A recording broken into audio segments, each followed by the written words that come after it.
Thank you for joining Dr. James, Rini, and I, the Curiosity Conduit, for a look behind the curtain of letting destiny deliver.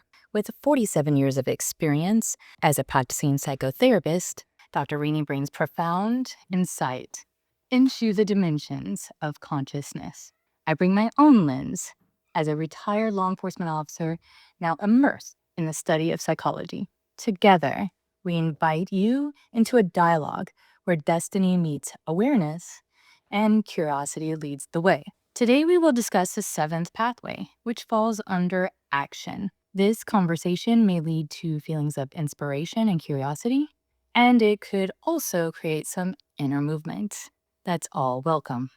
Life will reveal your destiny through all opportunities you keep yourself available for. So allow yourself to stay open and let's see what destiny delivers. The seventh pathway is act again and again on newly realized positive potentials so that they can become an integrated part of your actions.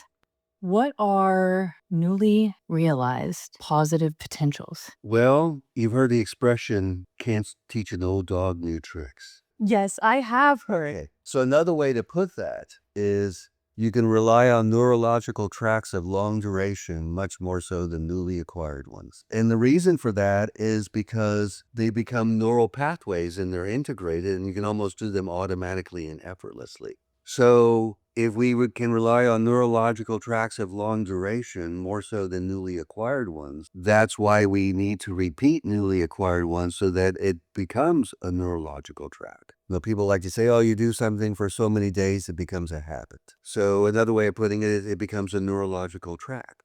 And I purposely say newly positive potential. I'll use another analogy here. At least back in the days, you would look up a phone number just to dial it, and then after you dial it, you forget it because you don't need it anymore. But there were phone numbers that you memorized that you didn't have to look up. So how does a number get memorized? Through repetition. You repeat it to yourself over and over again. And then once it becomes memorized, it becomes a part of you. When you only have it for short-term memory, it's still in the outer world. It's still in the outer zone. It doesn't belong to you yet. It isn't a part of you yet. That's why you would have to look it up again if you wanted to find that number again. So through repetition, things become a part of us. And I also say in that same chapter is you have to be careful, be mindful of the things you repeat over and over again, because then they will become neurological tracks. And some things you may not want to become habit forming, but through repetition, children are very repetitious. I mean, they can do something over, do it again, do it again, do it again, or let's play again. Because I think it's just an inherent way of learning. And even, and through repetition comes further integration. If we repeat something over and over again, a lot of times we go, oh, wait a minute. I'm thinking about that differently. I didn't think about it this way before. So integration into our conscious and unconscious mind?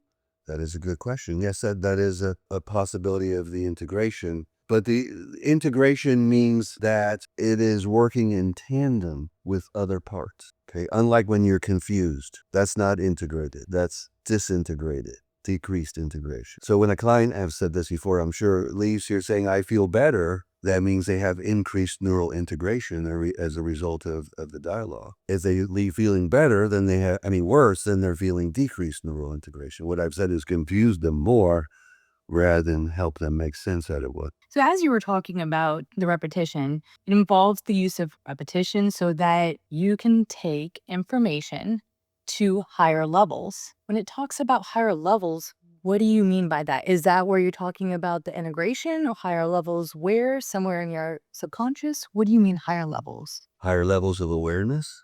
And in that awareness, you're able to tune into people better. You're able to tune into you better. You're able to see patterns. You're more in touch with reality rather than distorting reality. Like one time I was teaching at the university and split the class up into triads so that they could practice the skills, One was client, one was observer, and the other was the therapist. And because we didn't have sufficient number of people, I participated in the triad. And so I was the therapist and I did that reflective listening. And the observer goes, how did you get that out of what she said?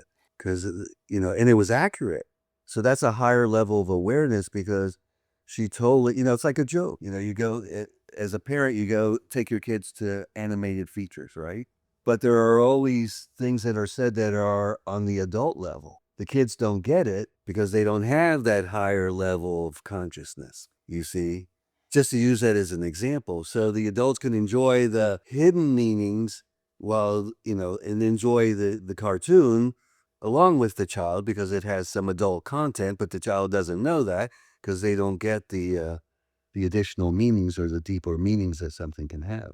Okay, so basically what I'm hearing you say is that as you're repeating these positive potentials and awareness of things that you're doing and acting or whatever the action, okay, it integrates.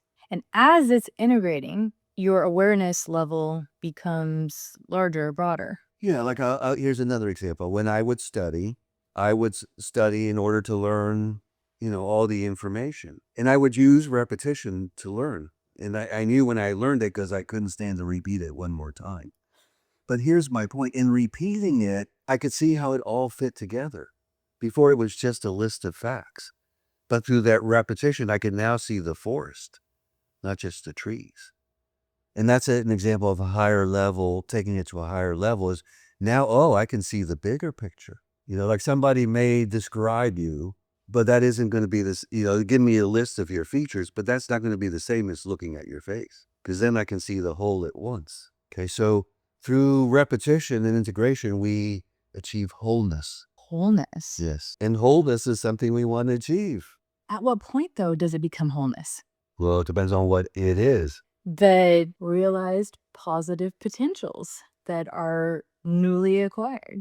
And you're integrating and you're getting to that higher level. You're starting to see things differently. There is no ceiling to the ability to integrate and achieve wholeness. So you can achieve the wholeness and just become bigger wholeness. Well, it's like compounded interest. Okay. Your money starts making money for you. And the more compounded interest you make, then the more interest you make on the compounded interest, you see.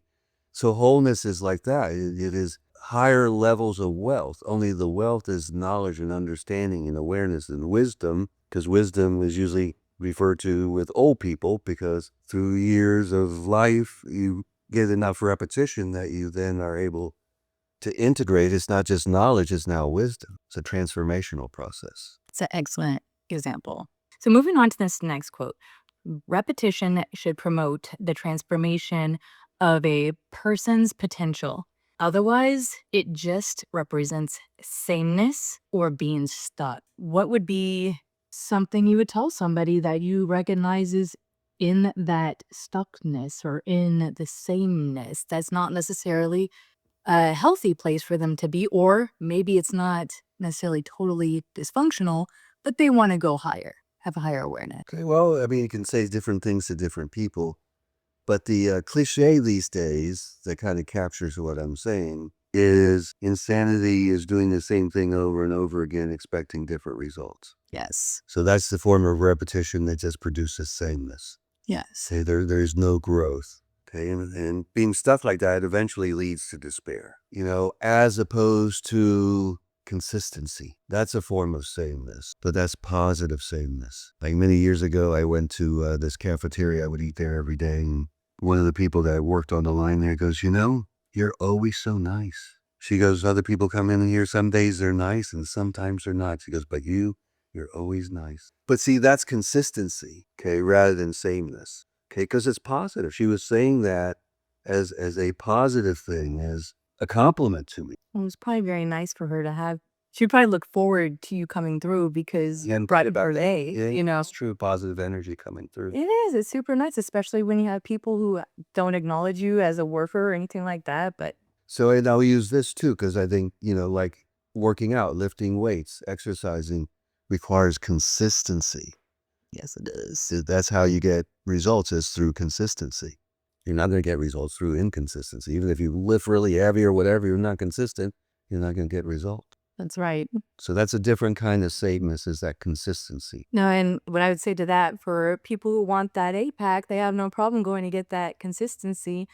But to have that higher level of awareness or feeling better, being able to work on the context of the things in their life. For some reason, it seems so difficult to do the work there. Well, it's also difficult because going to the gym is very concrete. We can all do the same exercises and get the same results. Where we're all different. And so we all have to do universal things, but differently. Their own way. Our own way, yes. And there's no roadmap really. I mean, this was intended to be a roadmap. But you can see how hard it is, the complexity, the levels. Here we are spending, half hour every week just explaining Little pieces portions. of it. Yeah. Well, and even though this is a roadmap, you have worked very hard in making sure that it's clear that they're individuals and it's different for each person. As I try to put you in a box at times to give an answer, a singular answer, there isn't one. Right. So it's however they interpret what you're saying here for themselves in a positive manner and check themselves in the same way at times, as we were talking about in the previous steps. I remember it. Okay. To prevent repetition from deteriorating into sameness or being stuck, you must take risks and be able to benefit from feedback. If repetition is not leading to the acquisition of new potentials and understandings, then you are stuck or blocked. So I want to kind of hone into a certain portion of this where it says you must take risks and be able to benefit from feedback. What is meant by that? Well, basically, it means you need an open mind rather than a closed mind. Okay, if you have a closed mind, it's like having a house that nobody lives in. It's going to deteriorate over time because there needs to be somebody there to maintain it and clean it, have all those outside forces that would make it deteriorate. So you mean take risk, like just something that's out of the norm for that individual in a positive direction? well, it depends on, yes, like some people are so shy that they won't engage somebody in conversation. So for them, talking to somebody or asking is a risk. Okay, so risks don't mean jumping out of airplanes in a parachute or something like that. I mean, not that. Risk is to get out of your comfort zone. See, because that's the paradox is whenever we are on the growing edge, it's going to be uncomfortable because we're outside our comfort zone. And so if you always retreat back into your comfort zone, you're going to be stuck. You're going to, not benefit from newly acquired learnings and experiences. So one thing I have to say about the uncomfortable feelings Yeah. of learning, right? If you're really learning, it's going to be uncomfortable. And to embrace it, but not to a point to where you don't feel that it's uncomfortable. Still, I feel like you should feel some of that uncomfortable, but be okay with it. Yes. And as you can change the context, Well, this is exciting. I feel really uncomfortable. I'm learning something very cool, you know? Well, especially if you see it as you're on a growing edge, Mm-hmm. then that discomfort is a positive. Yes, I love it. Okay. Like, I feel like, for a while, I felt like, "Oh, I shouldn't just love that feeling," but I do because I love learning and I love growing. Just because it feels bad doesn't mean it's bad for you. As I like to tell people, you want to practice new behaviors. In that way, you're remaining creative. If you're doing the same thing over and over again, there's no creativity in it. And in trying new things, taking risk, you're then reality testing. You're seeing whether what you believe is true or not. And in part of that, I would say taking the risks sometimes and most times it will involve interacting with people or different people or new people. And when I'm reading this and it says be able to benefit from feedback, right? Those individuals are a reflection. So being able to be open to how they're responding to us, would that be the benefit of feedback? Is that what you're talking about? Or Sure, but then you know the effect that you're having on people. yes. I'm thinking of a client, and one of her issues is that she didn't speak her mind her whole life. And she's regretting that today because looking back, she would do things much differently knowing what she knows now. But she wouldn't take the risk then of saying what she needed to say for fear of, retaliation in one form or another or hurting the person. So in her effort to do that today, I have to make her aware of those old tendencies because she's afraid maybe they'll end the friendship or it'll hurt them. And I'm saying, yeah, but those are the very same things you told yourself way back when that you are now regretting, as opposed to put it out there. Who knows? They may thank you for telling you that. And you're referring to like telling somebody, not keeping it in if somebody was not making them feel good. Anything or something you need from them or want from them or not making you feel. But see, it's a risk for a lot of people. They avoid conflict because it's a risk to tell somebody how they really feel. Yeah. What if they don't accept what I said? What if it really tells you something? If you, The dreaded what if. but you reality test and you find out otherwise. Reality test meaning take the risk and say whatever it is. It's find what the truth is. Yes. There we go. Okay. So that's what you're meaning by reality testing. I had another client many years ago. She did not believe her mother loved her, and she would not ask her mother if she loved her because she was afraid she'd say no, and she would die if she said no. Fast forward, the mom gets sick or whatever, and the mom tells her spontaneously she loves her. Oh. Totally transformed the relationship. And she's kicking herself. But, if I would have asked her sooner, I could have enjoyed it all these years. Now I'm enjoying it, but she's on her deathbed. But she wouldn't take that risk for fear of her mother saying, no, I don't love you. What the reality was, she did love her. And that's what risking does. It allows you to maybe find out, oh, this is different than what I thought. Because human beings are very bad at interpreting reality. They just are. I wish they were, but they are. That's how they get into my office one way. Yep. And it's easy to distort, Yes, it is. Like if you say, what are we having for dinner, Mom? Could mean, Mom, what are we having for dinner? Or are we having Mom for dinner? It's true though, right? On how I say it. What are we having for dinner, Mom? What are we having for dinner, Mom? You see, that's why texts are so bad, because it doesn't give you any of those other. And why does Mom always get this question? I'm wondering, as a mom. Because that's what moms do. If it is what we do, but come on. That's what my mom did. What can I tell you? So. Was there anything else that you wanted to add on this? I guess what comes to mind is I appreciate how complex and how overwhelming this can be for the untrained mind, so to speak.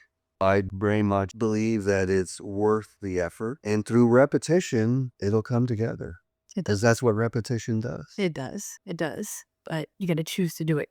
You do. And, it's the joy I want for everybody. Let's put it that way.